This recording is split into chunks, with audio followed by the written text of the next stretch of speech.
Anthonico, que pensez-vous de la nutrition paléo? Ouh là là là là là Ça, là c'est là un là vaste là. sujet. Je pense que ça mérite plusieurs vidéos pour attaquer le problème de plusieurs angles. Le problème. Le problème, parce que c'est un vrai problème. Le problème, c'est que c'est quand même pas trop mal la paléo. Ouais, Dans 80% des cas, ça si marche. tu te mettais à manger comme ça, ce serait plutôt un mode de vie sain. C'est clair. Forcément, tu manges de la viande, et puis Légumes. plein de légumes, plein de fruits. Ça va quand même. Ouais. On va pas dire En que... plus, principalement bio, tout ça, évidemment, t'essaies recommandé. voilà. Tu vas pas dire que c'est mauvais pour la santé. Non, c'est sain. C'est vrai. C'est quand même plutôt sain. Et puis Ça revient cher, d'ailleurs. ça revient cher, mais... Bon, c'est bien. Et puis en plus, de façon intuitive, Exact. c'est quand même dur de manger beaucoup trop. C'est vraiment dur d'être obèse en mangeant paléo, je pense. Ouais, en général, si tu fais de la nutrition paléo, tu perds du poids. D'où, en fait, cette croyance qui est née que faut enlever les glucides pour sécher. Parce qu'il y a plein de gens qui disent « Ah, j'ai repris du gras, on voit plus mes abdos. C'est parce que je me suis mis à manger des glucides. Ouais, ça, là, on l'entend Mais souvent. À la salle, dès que c'est je genre- remange paléo 2 va mois, aller. j'ai les abdos. » Non, c'est pas parce que tu as mangé le paléo.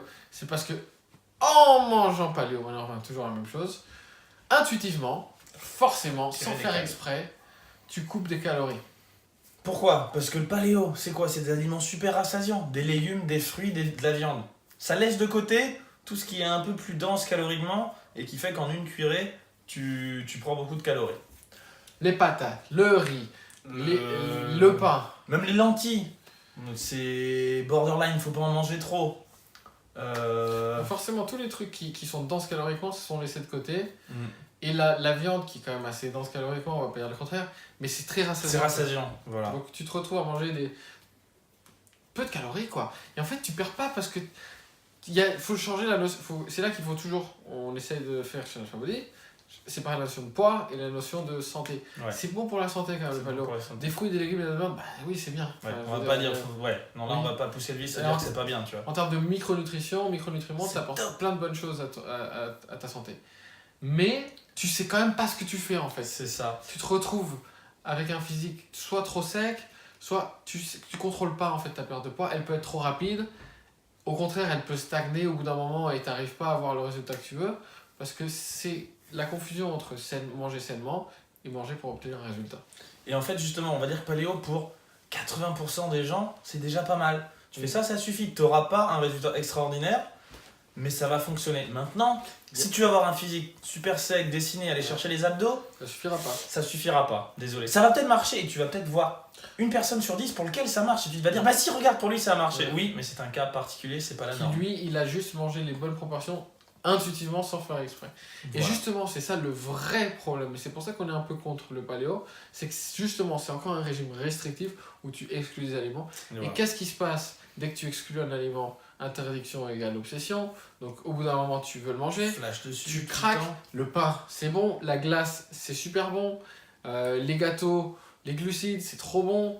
Je suis désolé, les patates, pas douces, les patates normales, c'est trop bon. Les frites, c'est bon. Et tu te mets des contraintes de ouf aussi, parce qu'il y a des moments, si t'es invité chez des amis, tu vas peut-être pas pouvoir te ramener ta salade et tout, ça te fait des contraintes, ou soit tu t'exclus socialement, soit tu sais pas comment gérer ces nouveaux aliments qui Et sont du pas coup, mangés d'habitude. Qu'est-ce qui se passe? Tu craques, tu t'en veux, tu sors du paléo et là tu reprends du poids. Pourquoi? Parce que tu sais pas gérer une stabilisation parti-là. de poids sans avoir recours au paléo. Et donc tu es emprisonné dans ton régime paléo et tu blâmes jamais le régime paléo. Parce que tu dis, c'est de ma faute, c'est moi qui ai arrêté le C'est paléo. Ça, c'est un des gros problèmes aussi. Ça crée presque une mini-secte dans le paléo, quoi. Ça fait, ouais, et puis ça met un côté d'impuissance, ou alors soit tu fais bien, soit tu fais pas bien, mais genre, voilà, ça t'évite de trouver d'autres solutions et ça t'enferme dans un système de fonctionnement qui est trop restrictif. Et nous-mêmes, on va dire, 80% du temps, si tu manges paléo, même pour nous, hein, c'est ce qu'on essaye de faire, bon, on fait peut-être même pas assez, mais c'est bien pour la santé. C'est bien. Mais avec des règles en plus de comprendre les calories, parce que sinon tu n'auras jamais le physique que tu veux, de façon sûre, maîtrisée dans le temps et pour tout le monde. Donc voilà, paléo, c'est pas si mal, mais c'est pas parfait, quoi. Mais c'est pas parfait. Et d'ailleurs, si vous voulez un bon petit challenge nutrition intuitive qui justement permet de débuter Verre dans le soupe. Regardez en dessous. dans la description. Et pour s'abonner, Et d'ailleurs, on va pouvoir te. Ouais, fais en pour dessous, t'abonner, tu là-bas. cliques. Le mec, ça y est, il est parti dans un. Non, non, mais c'est vrai. Et c'est vrai que sur ce challenge, on va d'ailleurs te montrer, te donner principalement les concepts du paléo, mais en te montrant que tu vas pouvoir perdre du poids tout en mangeant comme des aliments non paléo au moins une fois par jour. Ouais.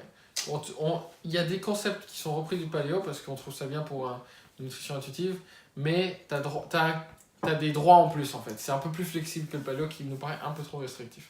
Et dernier petit point que je voulais rajouter, puisqu'on est en train de rajouter des petits points après la fin de la vidéo, c'est qu'au final, il y a comme deux ou trois aliments pour moi qui sont très très pièges dans le paléo. Ce sont, si tu es fan des avocats, des amandes ou des noix, tu vois, vraiment les noix ou l'avocat, c'est en fait tellement dense en calories que si tu es fan de ça et que tu te dis, bah en fait c'est paléo, je peux en manger autant que je veux de façon intuitive ou tout ce que tu veux, bah non, ça c'est le cas particulier des gens qui sont paléo mais qui sont tellement fans de ces aliments. Ouais, fruits secs aussi. C'est tellement dense que là-dessus tu peux très très vite manger beaucoup trop tout en mangeant paléo en respectant les règles.